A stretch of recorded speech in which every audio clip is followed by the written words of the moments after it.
It's Flashpoint Friday. Welcome, everyone. My name's Austin. Your turnaround story starts right here. I am very excited to be with you today. This is part 2 of a highlight reel. We did this last week. I wanted to have an opportunity to highlight the people that have stepped into Flashpoint, poured their hearts out, told their stories, become a part of our book, which is right here. I'm going to grab it. Flashpoint, your turnaround story starts here. So today, I'm going to be featuring some of the authors, some of the special guests that have stepped into our program. And I'm excited to say I just got the numbers from our partner, E23, and we are pushing 10,000 views a month. So I'm excited to continue to grow this platform. We're streaming live on YouTube. We're streaming live on Facebook. We're streaming live on E360, Amazon, Fire TV, Apple TV. It goes up to an Apple podcast. And we will continue to grow and get the message out there that your turnaround story is not only possible, it's probable when you step into our space. The first thing I'm going to ask you to do is check in with yourself today. I'm going to be going through a series of videos. Good afternoon, Carrie. I'm glad you're with us today. Good. Awesome stuff. Awesome stuff. Woo. Okay. Check in. How's your week going? What's happened this week? You had some ups. You had some downs. Did you just kind of coast through, trying to get to today, trying to get to Friday, trying to get to the weekend? What do you need? What do you need throughout the course of this show? You may know what you need, but some of you are like, I don't even know what I need. I just need to, I need something. I need some inspiration. I need some transformation. I need to just get through the day. All ups. Do tell, Carrie. All right, let's set the show up. We have the hourglass here as a reminder. If you click on the live or the playback, what do? We hone in on the present moment. We can't spend too much of our time living in the past. We want to get out of there. We don't want to focus too much on the future, which hasn't happened yet. We can only be right here in the now. Now, your now might call for creating a better future, but we can only be right here. I trust that if you step into this present moment with me, with us, something great is going to show up for you today. We have the cowbell to highlight great moments throughout the show. You can simply type in the word cowbell. If something moves you, stokes you, provokes you, evokes you, gets you thinking, confuses you even, call for the cowbell. We want to highlight that. The other thing we highlight on Flashpoint, it makes sense, Flash, is the Thomas Edison light bulb. Many of you know I purchased this light bulb up in Menlo Park, the very spot that Thomas Edison perfected a light bulb along with his team. And as he said, he didn't fail 10,000 times. He created 10,000 ways that the light bulb wouldn't work. So are you successfully creating ways your high aspiration won't work? Or are you hanging your head going, I can't do it. I'm not good enough. I don't know what to do next, or it's far off in the future. Whatever that is, just understand that every act, everything you do can have some intrinsic value, and there's no need to feel bad about any result that you're getting. It's simply a question. You just created another way that it won't work. And that, my friend, is feedback, which creates the contrast that you need to take that very next step. And we're going to be hearing about some next steps because this is a big week, by the way. Did we just not send a couple people in space? I say we. Did not some people travel to space recently? Well, I'm going to highlight an interview that I did with Andrew Allen. He was an astronaut. He's been in space 3 times, and yours truly interviewed him earlier this year. I have part 1 of this highlight. I'm desperately trying to get part 2 uploaded. So hang with me. We're going to see if we can get that done for you. Let's jump into the highlights. Let me share with you some highlights. Say hello to me if you're here. Check in with yourself. What do you need to get from this? Because I want you to get something from this. That's primary for me. You get something, and feel free to share in the chat. I want to highlight, well, you know what? I'm going to highlight Jason King, one of our authors in our co-author book. And Jason is somebody who stepped into our world. He was hit by a car and he was literally left for dead. It's a really heartwarming story about how this, when he was told all kinds of things that he wouldn't make it, all the things that you're told, and he's just an incredible guy. So I'm going to share that highlight with you right now. Everybody doesn't deserve to get to know the real you. Life is one day you can be here and one day you can't. You're not guaranteed the next second. You understand the value of a life, because once it's gone, you can't get it back. So live the life I'm supposed to live. If you're not dreaming big enough where people are like, how is it going to do it? Like, you're not good enough. You're not dreaming big enough. I love that. Dream big enough so that people are going, how you going? Like, you're not going to do that. How are you going to do that? That's a great thing to take away. So a lot of times we set out to do things and we share it with loved ones and they go, what? Oh, you're crazy. Don't do that. You're nuts, right? Have you lost your mind? You're going to do what? What Jason is saying, if you're not getting that, you're not dreaming big enough.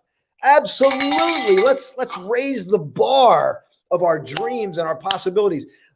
I'm not here giving you some magic, like some Kool-Aid, like, hey, drink the Kool-Aid and you're going to get to your dreams. No, but what I'm saying is, why not give it a shot, right? There's no guarantee you're going to make it. There's a guarantee you're going to die physically. There's a guarantee you're physically going to die. There's no guarantee that your dreams are going to come true. But if you don't go for it and you don't try, there's a guarantee it will never happen. You go for it and you fail, you failed. And like we said, when you fail, what did you do? You didn't fail. You created a way it won't work. That's what you did. You get up and you step again and you step again and you keep moving and you keep doing it and you feel it and you feel the downs, you feel the ups, and you say, you know what? I'm pressing forward. I feel the feels and I'm stepping anyway. And time again, you study it all throughout history. Great success is polarized with what society would call great failure. He failed, he messed up, he fell down. Exactly. And that's exactly what we need in order to reach our full potential. Dream big. Dream big. Avoid settling for what society thinks you should do. There's more for you. All right. That was a great share by Jason. And the next thing, we had a special guest, my good friend Allison Miller, who I've grown to know, like, love even. Here's a woman who was with the love of her life, enjoying life. They had built a life together, and then they decided they were going to sell everything and travel the U.S., and they did. It sounds like a beautiful story, but surely her husband passed away, and she was left with this incredible void and this incredible grief. And maybe you're dealing with some grief. Maybe you're dealing with some loss. Let me share with you a little clip from Allison, and I want you to grab the very last thing she says here, because I got chills thinking about it. Listen to this. I didn't know what else to do after Chuck died. Grief is isolating, and I was devastated. Isolation is one of the things we want most to do in grief. It's also one of the most damaging things that we can do in grief if we do it on a continual basis. There's a sacredness that really is in the love that is grief. And so I have used that to power me on, to power me, just to keep me moving. You can do the impossible because you have been through the unbearable.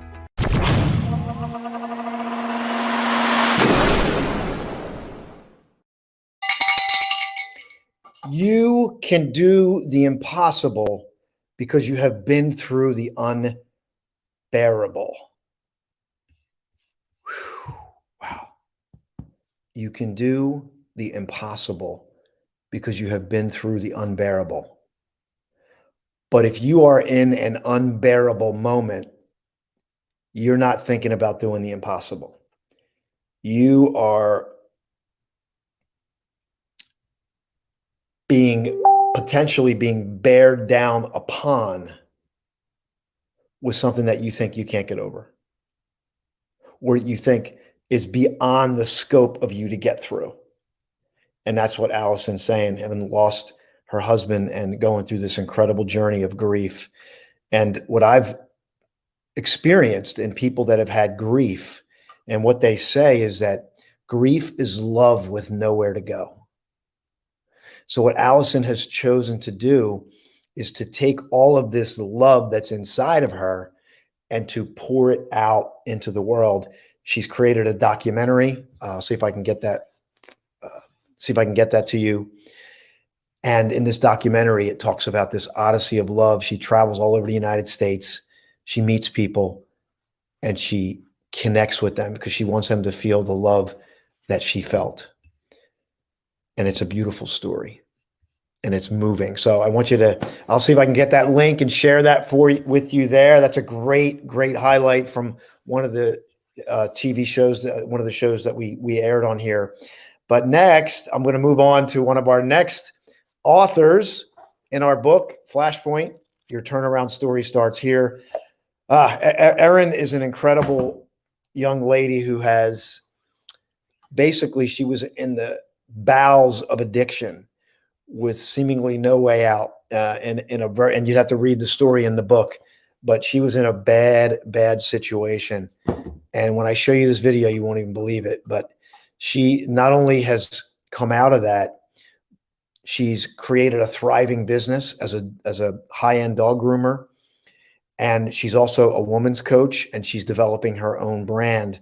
And I was honored and fortunate to have her in the book to share, because I consider these stories, and I think I learned this from Stephen Covey, is that, you know, when someone is sharing their story, it's what happens in my mind. I consider it sacred ground. I consider it sacred ground. And I want you to think about that as I'm sharing these people's stories. So, all right, here we go. Let me share Erin with you.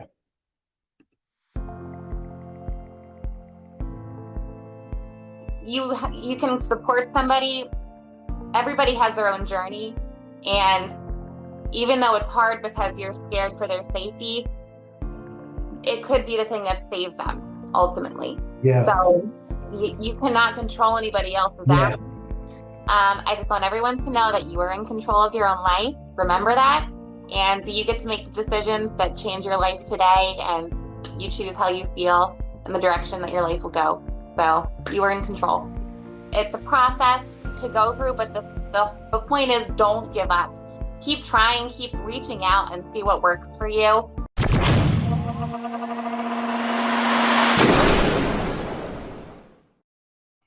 There we go. You are in control of your own life. It sounds, well, yes, but don't we forget that? We can become so focused on the external that we're not thinking about, my goodness, I can make a decision today. I was thinking this today. I can get up and travel today. I can go and drive across town or walk or get on my bike and go as far as I can go and go to a beautiful spot in nature. I can just sit and maybe read. I can choose to be a part of my own life. Thank you so much for being here. What I want you to do, because I'm feeling it today, what are you feeling? I want you to type in what you're feeling. And if you don't feel good, I want you to type that in. I want you to type that in. Please type in what you're feeling. Super. Glad you're here, Oksana. Great to see you. Trying to get by. Trying to get by. In the trying to get by moments, we might feel like our weakest, right? But it could be the moment where we're going to be at our strongest. Carrie is feeling great. Thanks for sharing that, Daniela. This is a quote from Allison. You can do the impossible because you have been through the unbearable. Incredible, incredible quote there. Type in how you feel, and I'm going to come back and highlight that. How do you feel? I want you to honor how you feel. Honor how you show up. Let me move on to the next highlight here, because I want to keep the engine moving, keep everything rolling. We got about 11 minutes left in the show, and I'm excited that our show is reaching more and more people. We want to get to that 10,000 number. If this is moving you, I ask you to share it. What I found is that the Facebook platforms, the YouTubes, the numbers are down, but the other platforms are spiking up. Apple TV, Amazon Fire, E360. Those, because people are getting out of the distraction of social media and they're getting into more specialized places where they can watch content like this. So I ask you, if this moves you, please share it with at least one person that could have an impact on their day. All right.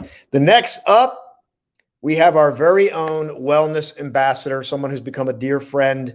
We've worked on projects. We've hosted a wellness call every other Thursday. We had 188 people register for one of these calls. Very sought after, highly sought after information, because people want to get well. It says to me, people want to feel healthy. They want to get well. And there's no better person than Dr. George Grant, 35 years of experience of dealing in the wellness space. And he'll tell you, we don't medicate, vaccinate, irradiate. He focuses on reversal. He focuses on reversal, which is a key thing. Not trying to save the world, but not trying to change people's protocol, but working on reversal. So here's a quick highlight from Dr. Grant.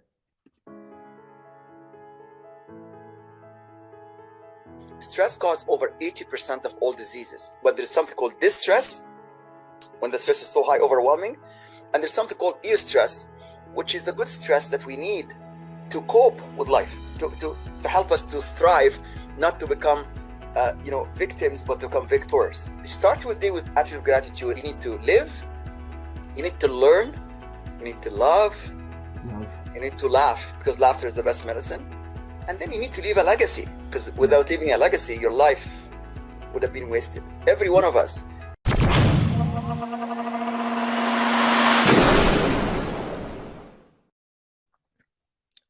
I love the fact that he talked about stress and that it causes 80% of disease. And he's been at this for 35 years, everyone. He didn't just show up saying, hey, I got some ideas on health and wellness. 35 years as a scientist, biologist, worked for the CDC, the FDA, and he was a senior consultant for them. So he has the background. He understands what's at play, and he understands what stress can do. But I like the differentiation there, and I didn't know this. Distress versus eustress. Distress is that negative weight that we feel. Eustress, E-U-S-T-R-E-S-S, is positive stress, which is that pressure that pulls us and helps us grow. And maybe the difference is how we're interpreting our world. And one of the key distinctions I used to say to myself when I was in my corporate job is this. I used to say, you know what? I'm not doing heart surgery, and no one's going to die. So if that's the case, embrace it and step into it, fully embrace it, and allow it to come over. You're going to get through it. You've been there before, and you can absolutely do it. Let me grab some of your shares as we come in for the final show here.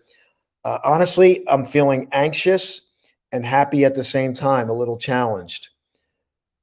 That's interesting. That's there's a polarity there of feeling anxious and happy at the same time. So, there's things going on sometimes that we can't fully express or process in the moment. It takes us time, right, to understand what's really going on. And the best thing to do is to create stillness. Get into the present moment by yourself. Do some deep breathing in nature, preferably, and allow yourself, because you know what to do.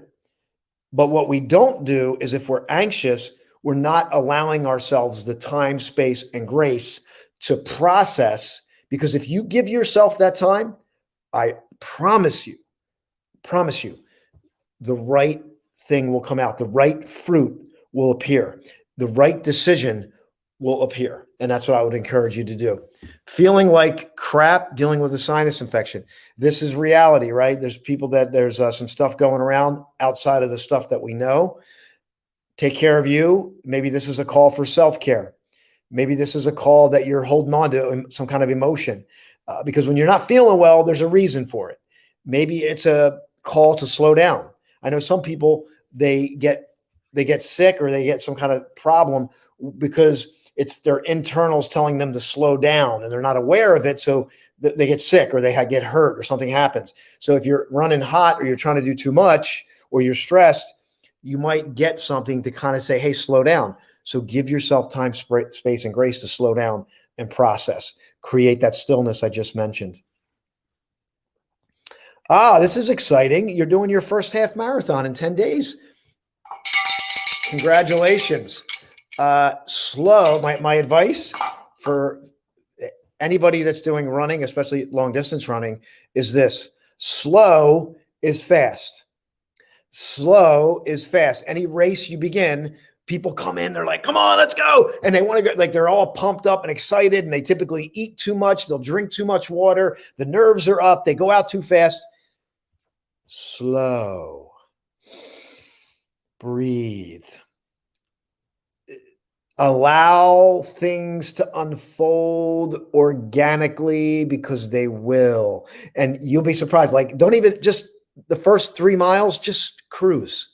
Just take your time. It's 13 miles. You're going to be out there for a while. Just allow things to unfold. So here's what we're going to do. We have about 7 minutes left. I have a couple more videos to share. Hit me with a question. If you want me to talk about something, throw it out there. I'm great on my feet. Whatever you got, bring it. Bring it. I want to discuss it. So Sarah, you're going to do fine. I absolutely know you're going to do fine. Relax. Your job, if you feel anxious, go relax. Get it out of your mind. Just forget it. You've done the training. Forget it. You're going to be fine. Thank you, Daniela. I'm here. I'm speaking from the heart, as you know, and we're here to move people's hearts, minds. We're here. I create transformational experiences that lead you to your flashpoint. That's what I do. And I'll do whatever we need to do to make that happen. Yes, Dr. Grant is amazing. We love his content, and he's got such a heart to serve. And it's very rare to find somebody with that academic and traditional background that also understands the holistic measures. It's very rare to find that polarity. And that's why Dr. Grant is extremely valuable. That's why he was our wellness ambassador of this book. And he's got a part in this book, which is 20, where's it at here? Yeah, 26 tips to live to 101. He's our wellness ambassador, and he's in the book. There you go. So if you haven't picked up this book, I will drop the link in so you can get it. Let me grab your shares. Your body always tells you. If we just listen, our body will tell us. All right, back to the highlights. Let me remove this. Back to the highlights. What else do we have here in the queue? Okay, this is part 1 of Andrew Allen, part 1 of Andrew Allen, because part 2 is uploading. A reason to come back next week. We put a couple guys you may have heard went in space, Jeff Bezos, Richard Branson, but we had Andrew Allen, who's been in space 3 times. Here you go. Because NASA picks test pilots if you're going to be a pilot, not a mission specialist. Well, about 4% get selected as test pilots that apply as test pilots with all those other things behind you. So each time the odds get narrower and narrower, but each time there was a step. And I went to test pilot school, and I'm in test pilot school. And, you know, it's the haven of test pilots. And NASA comes out and they say, hey, let's look for a new astronaut class after the Challenger accident. And I was still a student at test pilot school, and the senior test pilot and the commanding officer of the school came in and said, hey, all you young guys, we're not going to endorse any of you. Don't even bother applying. They never pick astronauts when they're in test pilot school. They never pick anybody on their first try. We have too many people that are applying. Wow. Endorse all these people that are just so much more qualified than you. Don't even bother trying it. And if you do try, we're not going to endorse you. Wow. Disappointing because I didn't know when the next chance would happen. And so, like a lot of us pilots do, we go commiserate and do boy bonding at happy hours on Fridays with all the other pilot types out there. And the senior Marine, who was in charge of all the Marines that were there at Patuxent River, Maryland, he came up to me and said it. So that was part one. We're going to have to go to part two. But what I want you to get from this is Andrew Allen was in space 3 times. When he sat down, there's a couple things. He went through the Marines. And I was thinking about this the other day. Not many astronauts go through the Marine Corps. If you look at this in reverse, it's Air Force, it's even Navy, it's hardly ever Marines. And then they sit down, they say, don't even try. You got no shot. There's people better than you. They're more qualified than you. But then a mentor stepped up. And we're going to talk about that. If I can get it uploaded, I will. It doesn't look like it's going to upload, but maybe I can get it on a share for you. See, there's always a plan B. Let me see if I can share that with you. So we can grab this because I really want you to see this. We have a couple minutes left. Let's see. Let me just see here. It's the haven of test pilot. Okay, here we go. I think I can pull this off. I believe I can pull this off. All right, stay with me. I want you to get the second part of this. Let's see what we got.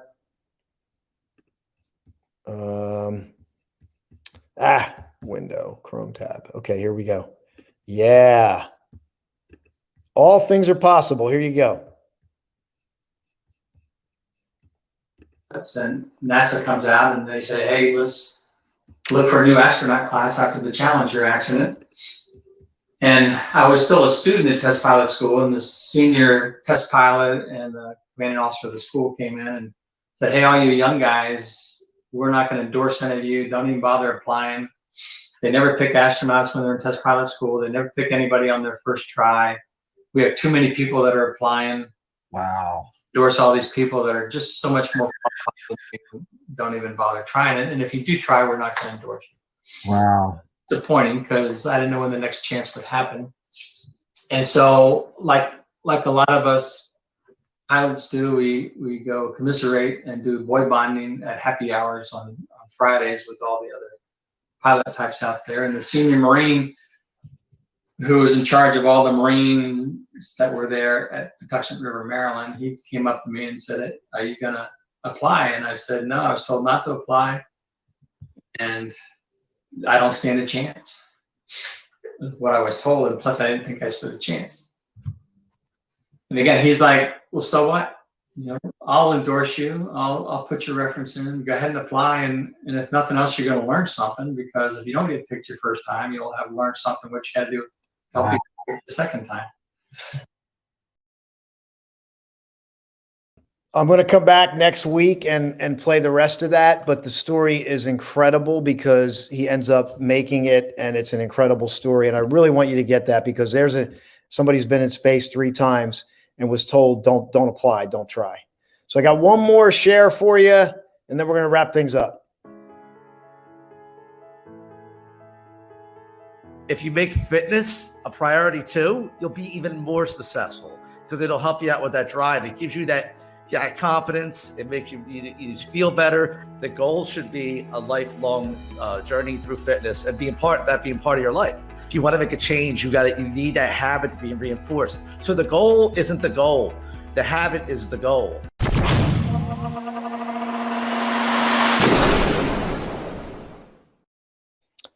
My name's Austin. This is Flashpoint. This has been our highlight reel. Join me next week when we continue the highlight series. Have a fantastic Flashpoint Friday, and thanks for being here. Bye for now.